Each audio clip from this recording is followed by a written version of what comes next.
What is a hypocrite? There is a chapter devoted to them in the Quran, and outside that chapter, it is mentioned by Allah that hypocrites go to hell. Now, some of you might think this is rather harsh.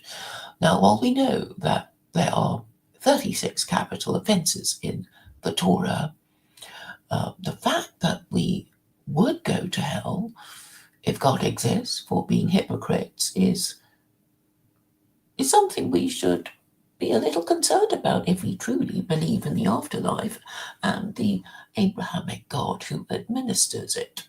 Why does nobody ask about this? You would have thought that these Muslims, how many of them are there? 1.9 billion or something like that. And if they all believed in God, they would be concerned, wouldn't they? They'd be asking each other, but what does this mean?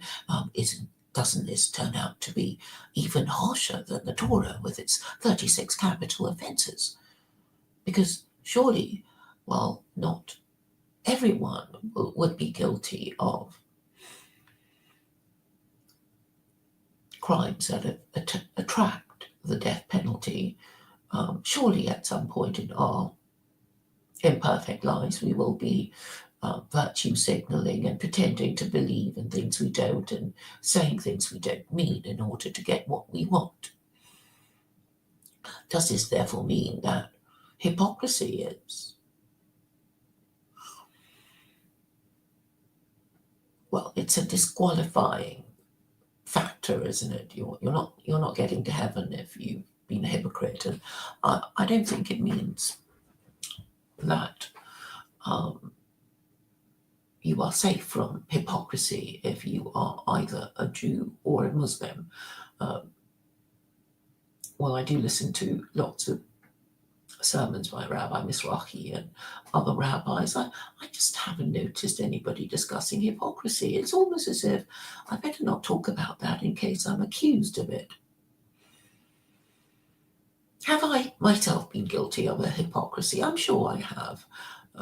Pretending to be nice, being polite, not saying mean things when I think them. But I try to behave as well as as well as I should, and often I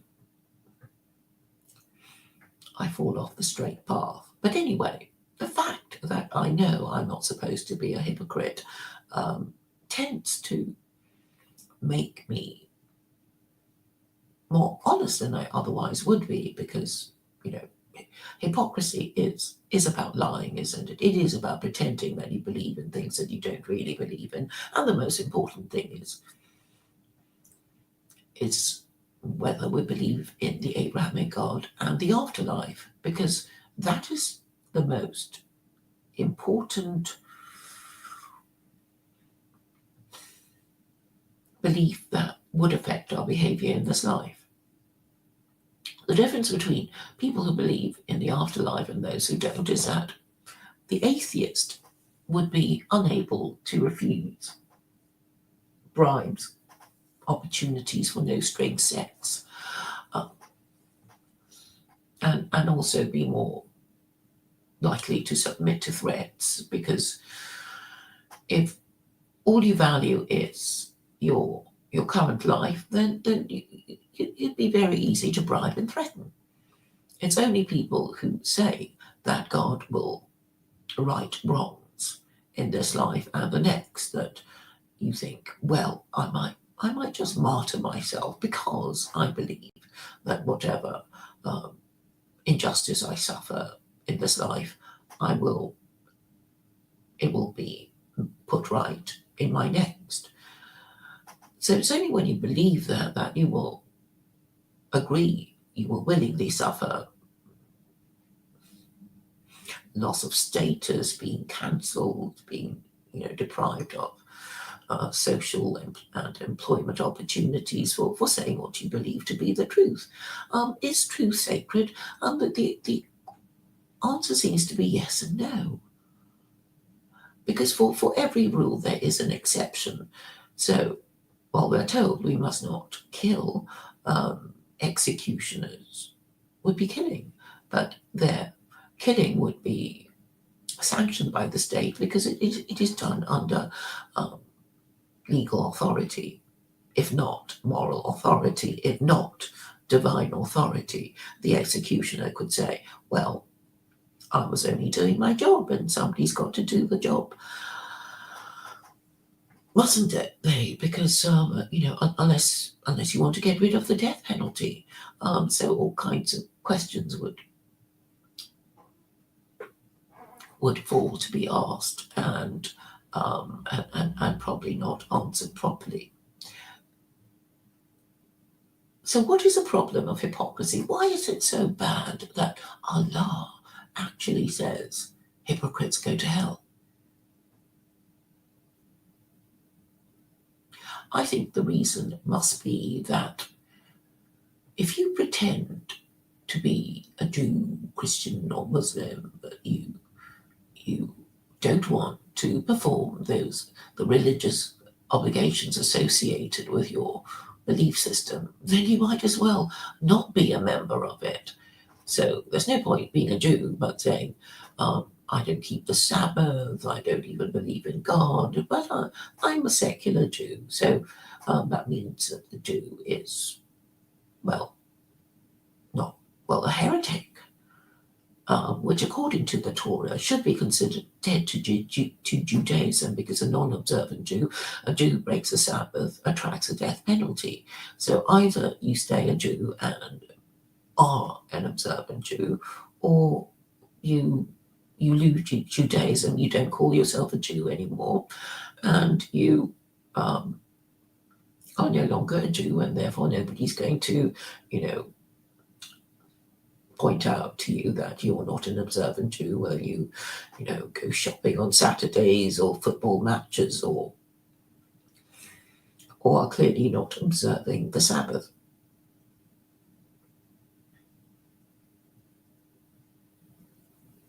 And we know that Jews try to work around that by having the Irav, which is a sort of boundary thing that says we can't carry our prams and stuff when we go out, to the park or something, because there's no carrying rule, and the ones who take it seriously, sometimes have prams or shopping or whatever they have to carry to go from one place to another, if they need to, bring food to visit a friend or something, I imagine. So there is this thing called the Eruv, which is a kind of boundary that you see in Jewish neighborhoods. So the Orthodox ones do take a lot of care to say that if we are seen to be breaking these rules, we have broken them only under certain conditions, or they are exceptions, and at least they kind of try to address that mentally.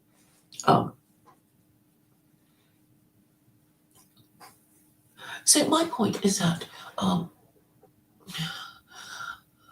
the warning against hypocrisy, the threat from God about hypocrisy is there to, warn us from telling too many lies. What is the problem of telling lies? Well, it's annoying to be lied to. What happens if people won't like you if they know you're a liar. So they won't employ you, they won't marry you, they won't rely on you, and you'll have fewer friends. And so we all know, even compulsive liars know that it's not a good thing to be lying about everything, because then nobody would believe you and nobody would be your friend or marry you or give you a job. There are commandments such as not bearing false witness against our neighbour, that is in the Ten Commandments, and the Quran also tells us not to tell lies. But even atheists value the truth. So while they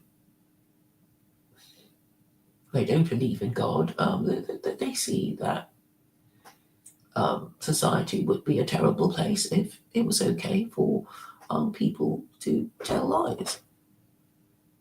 Hello, Lenny. Happy New Year to you too. So hypocrisy is associated with telling lies. We all tell lies from time to time, and sometimes we excuse our lying to ourselves. I say, well, we didn't want to hurt, the missus, the feelings of the missus when she asked if her bum looked big in that dress. And we don't want to ruin the evening with, a tearful missus or a glaring missus or So we even have a category of lies called white lies that says it's okay to tell lies if it harms no one. And sometimes some rabbis even say it is necessary to tell lies in order to get a quarreling couple to reconcile. Such as saying, "Oh, your husband, he said such a nice thing about you. He can't, really be that angry," or, vice versa. So the point is, hypocrisy is about lying, and lying is obstructive to whatever political purpose that you are trying to accomplish. And we are told to read between the lines and, and sort of understand why people need to not say things too clearly in case it upsets all these people and gets them cancelled. And of course, I see the nature and purpose of ambiguity. But the problem with telling too many lies is that we end up believing in our own propaganda and lying to ourselves. Now, if we think of ourselves as an animal, well, human beings are animals, but if we think of ourselves as a non-human animal, and we have to, go out hunting to seek food or mate, or whatever it is that we have to go out and do, it would be of crucial importance to us to establish whether it is safe to go out. And so we would have the strictest possible regard for truth, because it would be a life-threatening matter if it were not safe to go out to seek food. If we thought it was safe and it wasn't, because we could end up being eaten or killed. But because we live in such comfortable lives and such an advanced civilization, we don't quite see the harm of telling a few lies every now and then, and even calling it, comedy or satire or that. But in matters of politics, it obstructs our political objectives if we tell lies. If we can't speak plainly, if we don't speak plainly, and nobody knows what the hell we mean. And this I find to be a great source of annoyance for me. When I'm talking to a person who is clearly lying to himself or herself. Now, I'm happy to provide free therapy by Socratic questioning and all that sort of thing, but what it tells me about such a person is that they're not really to be relied on, and often they get angry with you for questioning their lie too much. Now, what sort of lie do I mean? I'm really talking about their beliefs. Quite a few of them, they obviously hate Jews, they hate immigration, they hate Muslims, and hate. And, it's all very emotional, and they've hated all these people for so long. And they're almost beyond reason because, I try to, well, I'm not judgmental. I mean, obviously, I don't agree with them, but, I ask them, well,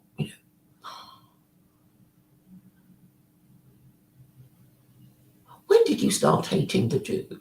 Or have you always hated them? And they always hate that because they can't remember, because, hating Jews is so, visceral and instinctive to them that, they literally can't imagine a time when they didn't hate Jews. So, what do you do to these people? I'm not saying that, they're not my friends. It's just that they grew up with a particular belief system. I mean, I guess I could be talking to some headhunter in Borneo, and he might be being perfectly nice, except that every now and then he might wish to hunt and shrink heads, and but be perfectly hospitable and kind, and generous to me. So I do accept that people are not perfect and they have a lot of wrong think. But when they are my political associates, when they say that they share my objectives and they don't do what I think is required for the advancement of that political objective, then I have to question them, don't I? And if they, if they block me and never speak to me again because they can't take it, then that's why I'm here complaining. Now, if we have these strong political opinions that we're going to, I mean, isn't this what we're doing? We have this certainty of the justness of our cause, and we come on YouTube or anywhere and say, I'm going to fight you. I'm going to fight you about my political views. Come and support me, please. But if you don't, engage with me and argue with me, and don't just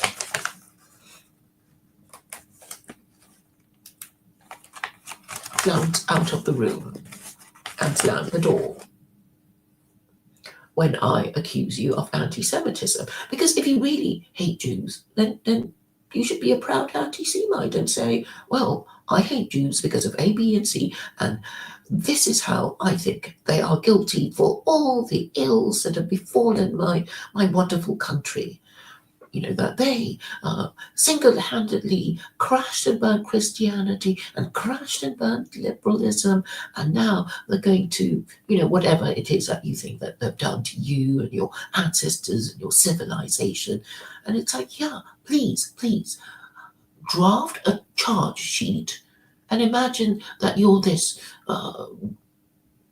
prosecutor of Jews, but you have to go through due process. You have to say what they're guilty of, and then you have to prove it beyond reasonable doubt. Go on then. It should be a pleasure. It should be something you'd be gagging to do if you were really an anti-Semite, certain of your ground.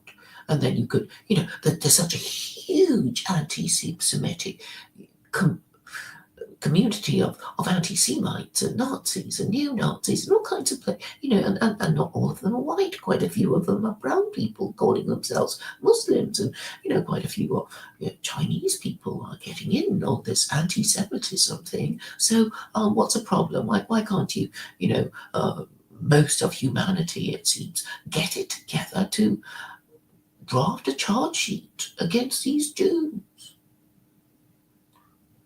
And so when I was engaging with this quite prominent anti-Semite and said, well, why don't you do that? It'll be fun, wouldn't it? And then you can, do this. I am the district attorney, and I'm prosecuting, those people over there with the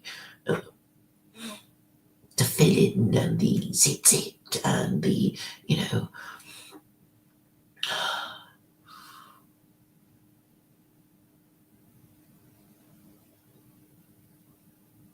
I'm trying to think of all the things that the Jews have, the mezuzahs and the, well, anyway, those Jews over there for doing all these terrible things to me and my civilization.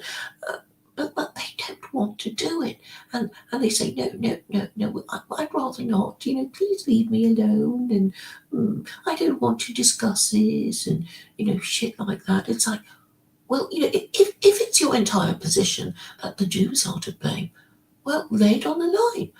Make a case. You've got almost the whole of Twitter who are I mean they are right, the Southern Poverty Law Centre, they're quite right. It's seething with anti-Semitism.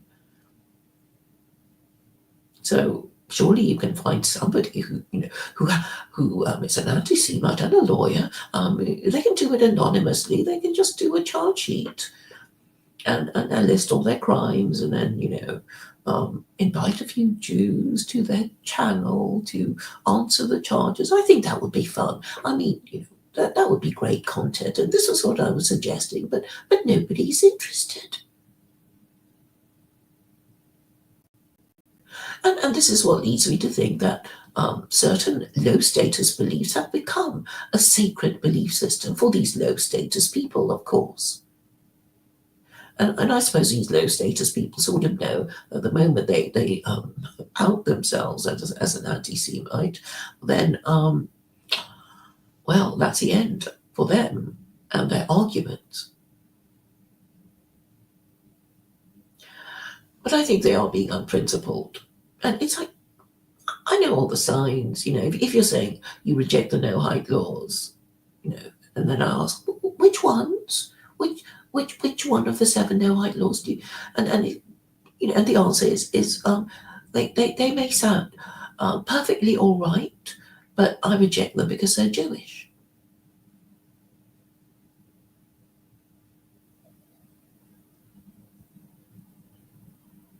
So there are all these people who hate Jews but are too afraid to come out and say so. So these people are hard to deal with. Any of them are Muslims, and I guess they don't want to argue about it because they don't want their hatred exposed.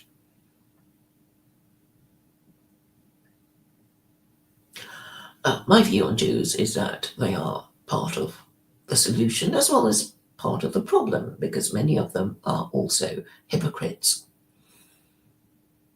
And it is a problem of human nature that people will pretend to believe in the things that their group expects them to believe in, or, well, there may be trouble.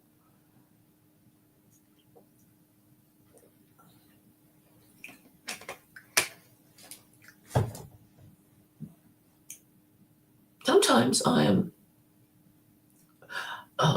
receive complaints and I let people ramble on too much. But since most of this is therapy anyway, you kind of need to let people ramble on, because, I mean, there's actually no point hurrying people along.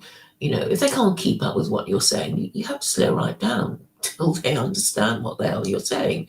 Because if I mean, some people do this. They talk at their guests, and their guests, might not even understand what they're saying, or they don't agree, but they're not given a chance to disagree, and it's, well, quite boring, really, to hear a monologue.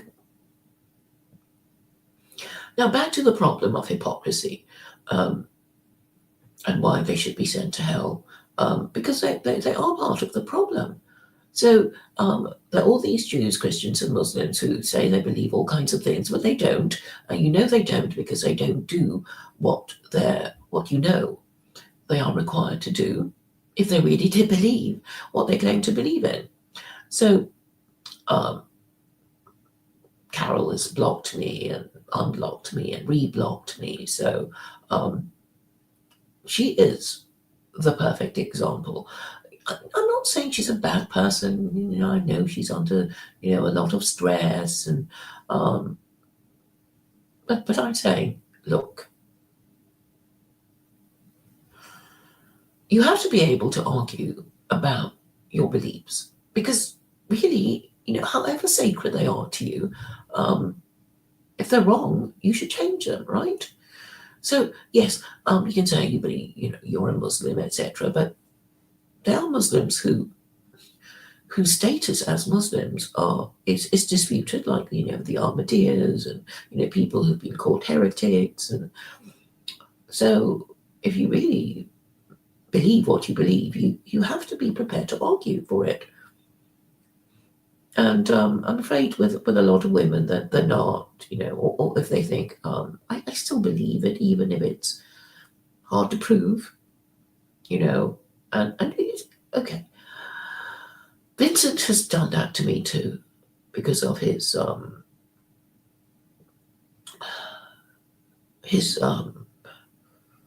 incoherent belief in predestination.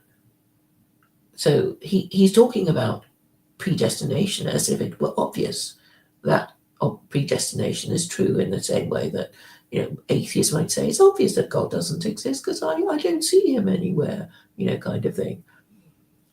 Uh,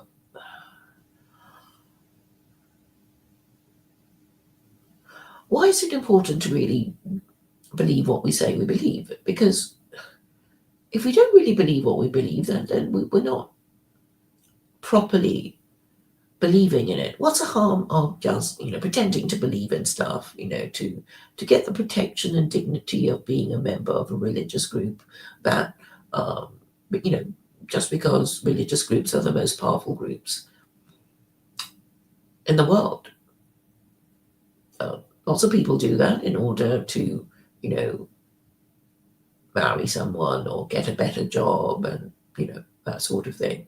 So I know with the story of Carol, she said, well, she just couldn't bring herself to even pretend that she believed in the Trinity. I mean, and I'm the beneficiary of that because, obviously I would never have met her if she didn't feel that strongly about her bishop and Catholicism and everything. So I do commend her for this, because it's only when we, feel viscerally disgusted about something or other that we are prompted into some kind of action, whether wise or foolish. Um, and Carol has been very helpful to me, being a high status white American female Muslim. Um, but the problem is she doesn't show her face, and she's obviously anonymous, and she has a habit of deleting her tweets. And but anyway, recently I've noticed that she's been quite bold and told us about stuff that she didn't previously tell us about it, and I think good, that's how it should be. But basically, she got angry with me because I okay, put it in the boldest possible way. I accused her of being an anti-Semite, and it's like, oh, I'm saying, no, that's fine. It doesn't mean I hate you or anything, because well, some of my best friends are Jews. Some of my best friends are also anti-Semite. So I'm not being judgmental about it. I know white people are a bit fucked in the head about Jews, and, because of their, crazy Christianity and being forced to worship a Jew, and they haven't come to terms with it, and they don't understand that nobody's going to explain it to them apart from me, but they don't want the explanation because it's too painful for them. But, I understand it. It's very painful to know not only that you've been lied to all your life, but your ancestors have been lied to for centuries. And I get it that it's painful, but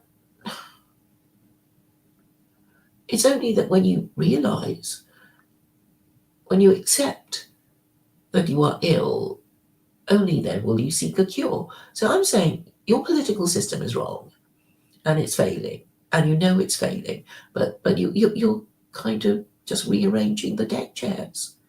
So at least Carol knows that Catholicism wasn't the right religion for her, so she became Muslim. But I'm afraid in her mind that there are lots of liberal atheist beliefs that she hasn't quite got rid of. So she's thinking of, making Christianity, palatable, and I'm saying no, because if you do that, you're not acknowledging your mistake. And it's the same with people who still call themselves classical liberals, and this is what, sadly, Stephen J. James does. So, but anyway, it's because of them that I can, adopt another position, which is to be uncompromisingly hostile to Christians, be uncompromisingly hostile to liberals and those who still wish to identify as liberal, and those who still wish to identify as Christian, as well as democracy. So these three positions are crucial in understanding what is required to fix everything that is wrong about your political, legal, and moral system. And if you're not prepared to say it, then you might as well not bother. You might as well just, go and re-watch all the, previous years of Millennium You, because he's not about solutions. He's about deriving an income from people dissatisfied with their government. I'm not really a YouTuber. I use YouTube as a platform to propagate my views in order to prompt action, focused political activism that will solve the problem. So that's what I'm doing. And Carol has been very disappointing because, I just realized to my horror that she doesn't really believe in God. But she doesn't even know that she doesn't really believe in God. And this really will not do. So here we go again. If you believe in God, then you must logically and necessarily want to obey his laws in this life, in order that you can show you deserve to go to the better place in your afterlife. So all these rules are, but they're basically exam questions, right? If you really believe in the whole narrative of going to heaven if you obey God's laws, then these laws are the equivalent of questions that you have to answer in your exam. And if you don't answer them, you're not going to pass. If you're saying, well, oh yeah, I know, there are all these laws in theory, but I'm not going to treat them seriously in my life. So unfortunately, Carol is like that. We can, give excuses for her because she's, under a lot of stress at the moment, and she's female, and she's, nearly 70, as she told us more than once in her last stream, and we should go easy on her, and but the closer we are to our next life, let's put it this way, the more we need to focus on, whether we have passed our test, right? Whether we will, we have to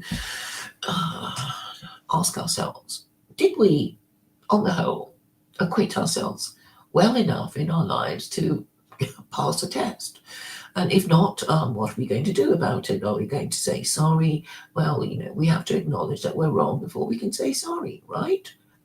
So, Carol, I find it very frustrating that Carol just refuses to go with the logic of her declared beliefs. So she likes secular Quranism, but doesn't agree with my interpretation. Fine, I know that even if secular Quranism with American characteristics were adopted yesterday, there's no guarantee that the Congress are going to interpret do it in exactly the way I specify in my book, available on Amazon, called Secular Quranism. But anyway, I've said my bit, and Congress adopting my suggestions would be better than even if partially, would be better than them not doing it at all. So I suspect that the reason why Carol refuses to support secular Quranism is because she doesn't like my ugly interpretations of being cool with licensed brothels in red light districts and with the reintroduction of slavery. And I've argued with her, like, look, this, neither the Bible nor the Quran forbids slavery or prostitutions. Therefore, it's allowed. It's a reasonable interpretation. Nobody's going to argue with me about that. I mean, they can always say, "Oh, but we've never interpreted it in this way, Claire."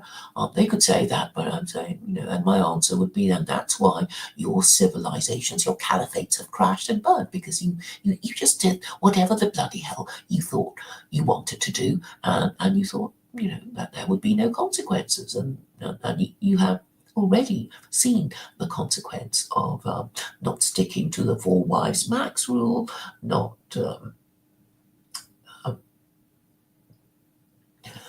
and all the other rules that they have broken. And I'm saying there is no reason why in our advanced Western legal system we cannot interpret the Quran better than these crashed and burnt Muslims whose lives are such a burden to them, right? Being second-class citizens, being despised and mocked and called terrorists. And you would have thought that they would have the humility to accept that they must have gone wrong somewhere, because if they did their wonderful religion exactly right, they would be the one telling us all what to do. But they're not. So there we go. And one of Carol's more helpful ideas is actually saying, why can't Americans take over the interpretation of the Quran? So that's a great idea, and all credit to her for saying that. So apart from Carol not supporting me in my proposal to reintroduce slavery and have licensed brothels in red light districts like what they do in Nevada, she won't support me in the hudud punishments. The hudud punishments are basically the capital and corporal punishments found in the Quran. And she said, I'm not going to support the hudud punishments until the Mahdi comes. And this means until the end times arrive. I took it quite well, I thought, when I first heard it. But, it's almost like, sometimes when you hear something and you're not quite sure whether you heard correctly, and you ask and they confirm it, and you're still too flabbergasted to take a point on it. But anyway, she rage quit. So basically, Carol is an atheist who does not have faith in her own beliefs, because she's saying she's not going to stick her neck out and do anything that might attract unwelcome attention, even online as an anonymous account, let alone in real life with real life family members and friends. She's not going to say any of the things that I'm saying, and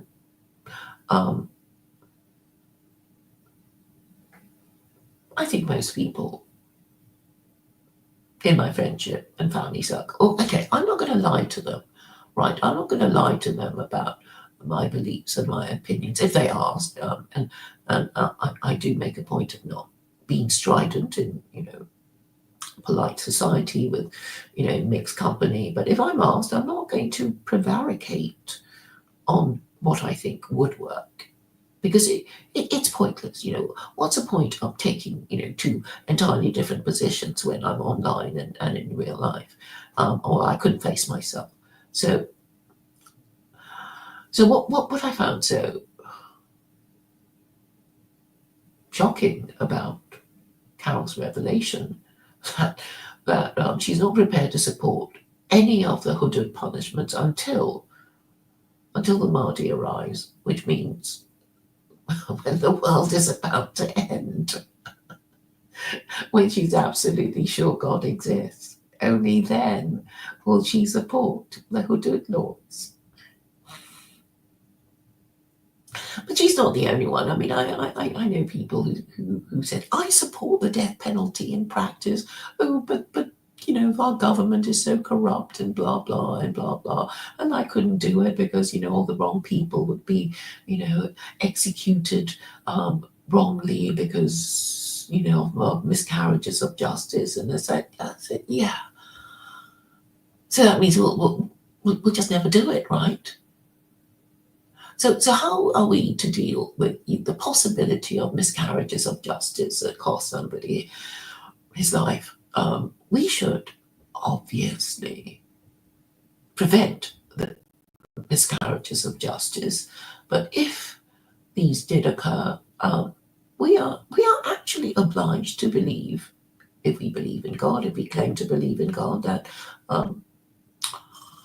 these things will be, rights will be wronged in this life and the next.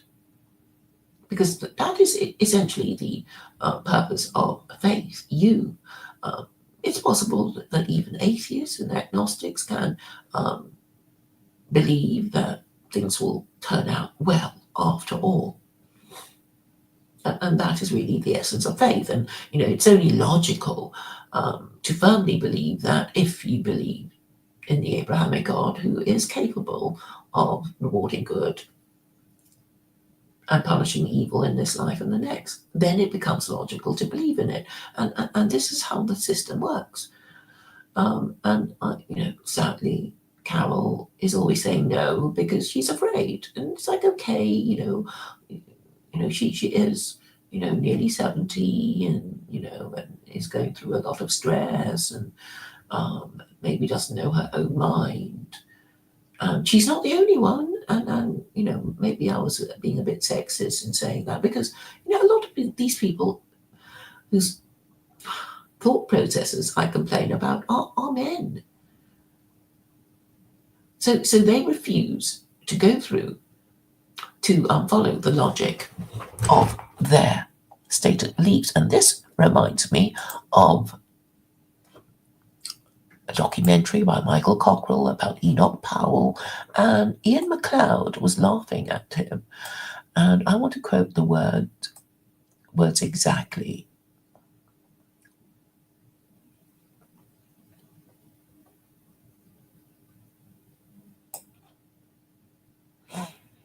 Poor Enoch, driven mad by the remorselessness of his own logic.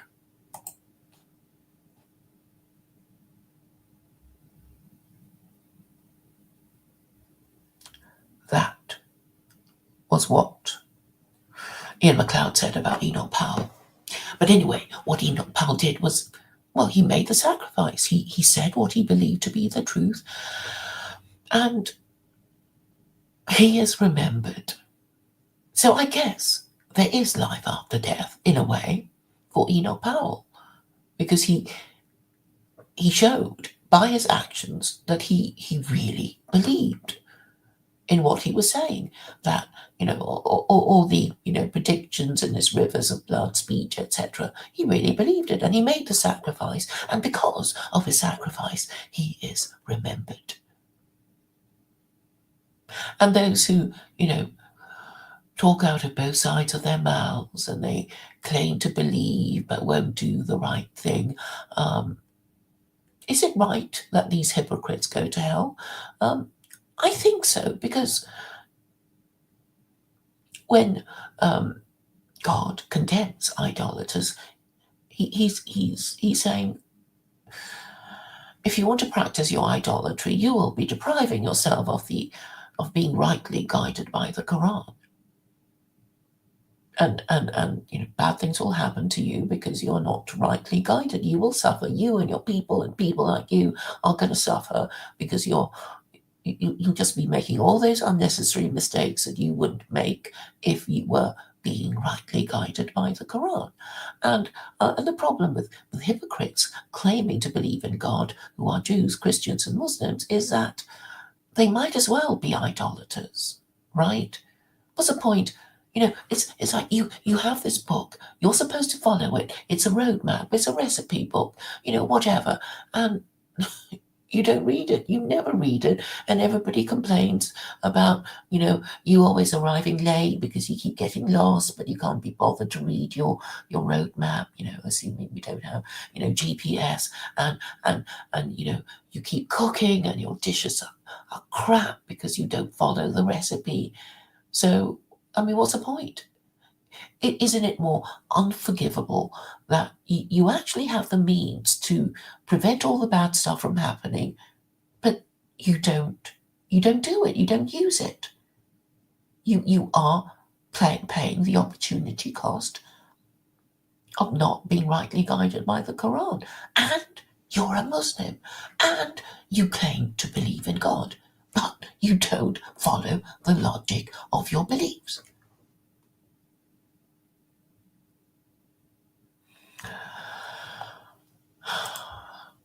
Well, thank you, Bird Nest Ratfest, for coming and saying successive leadership who have not. Uh, okay, you're saying there are Muslim leaders who have not followed Islamic principles, and they have spread mischief all over the land and sea and skies. Yeah, yeah. So these people claiming to be Muslim who do not perform their Islamic obligations of enjoining good and forbidding evil are hypocrites and idolaters and deserve to go to hell. No, I'm not saying. Okay, it's not for me to send anyone to hell. I ain't God, but I'm just saying this is what you're supposed to believe in as a Muslim, right? It's like, well, if I believe that Allah revealed the Quran to Muhammad, then I have to obey those laws if I want to go to heaven. Don't you? Isn't this the whole logic of the thing? But if you're saying I'm not going to support the Sharia when it's a bit controversial, because I don't want people to look funny at me and for my friendship and family circle to be mean to me, then I'm not going to do it. Well, the thing is, I mean, I don't know who her family are. I can't crash in on their family reunions and embarrass Carol by saying, "Oh, Carol's family. What do you think of reintroducing slavery in America? What do you think about having licensed brothels in red light districts in your near a city?" I'm not doing any of that. She's an anonymous person, but she can't, even as an anonymous person, argue the thing. Okay, we all have our weak points, and she's not the only one. But I'm saying this is a problem. All right, this is a problem. The wrong thing in all these Jews, Christians, and Muslims, resulting in hypocrisy, whether intentional or not. And it is a kind of shirk, right? It's a kind of idolatry, a kind of hidden idolatry. You basically worship your own opinions, that have become sacred to you, even though you suspect that they might not be well grounded.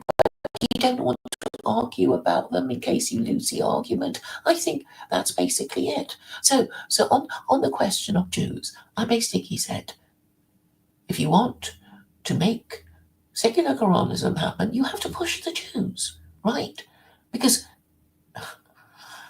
these Westerners, they think Muslims are basically, low status immigrants, right? And they don't have to listen to them. But they kind of, respect Jews. So actually, if you want it to happen quickly, you need Jews to say that Islam is the most no-hide Gentile religion, and it's very easy to do considering the ratio of Muslims, or even just English-speaking Muslims, to English-speaking rabbis. Surely, people online on X or wherever can find a rabbi and ask them about the no-hide laws. So that's what I proposed, and Carol said, "No, I don't want to ask, Jews about anything. And that's when I realized that, she's an out and out anti-Semite. She doesn't want to. Oh, I don't want them to, dominate the discourse or whatever. It's like, actually, the whole, Christianity would be impossible without Jews, right? If there were no Jews, if the, without Judaism, there would be no Jews. Without Jews, there would be no Jesus for these Christians to worship. And without the idolatry and blasphemy of Christianity, there would be no need for a Quran to correct these people.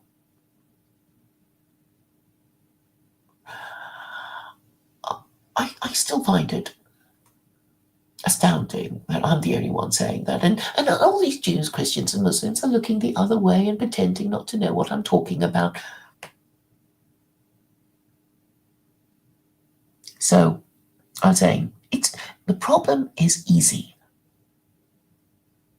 to solve, because all we have to do is talk about what I'm talking about. If you understand what I'm talking about, you can talk about it to someone else, right? But, I guess it's a cringe factor. Oh dear, how can I be seen to be talking about theology when everybody knows I'm an atheist? Yeah, I think that's your problem, right? And as for Muslims who, don't like me because I'm basically saying that Muslims have got the interpretation of their Quran wrong, which is why they suffer, why they cannot get Muslim unity, because, well, they're not using their religion correctly. And of course they're going to say, "Oh, who are you to tell us what to do? You don't read Arabic. You're not even Muslim, and oh, you're just a woman." But I think I am the most knowledgeable theologian in the whole wide world. And I also understand why people are not doing what they're supposed to be doing. And I know that what I'm doing really is offering free therapy to all these neurotic nationalists who don't know their own mind and can't think straight because of the nonsense that's in their heads. So I've nearly spoken for an hour. I had those two streams earlier when I was, well, the second one I was interrupted. The first one, there was no sound, but I know you can hear me because of the chat. I think I've managed to say what I wanted about Carol and hypocrisy and not really believing in the things that she says she believes in. I'm not saying she's a bad person, but obviously her thinking needs to be revised. And then, of course, I get annoyed when she says she's not prepared to talk about it. Because if you really believe in something, you should be prepared to argue about it with anyone. And if you lose the argument, well, then you have to concede and admit you're wrong. That's all you have to do. What's a problem?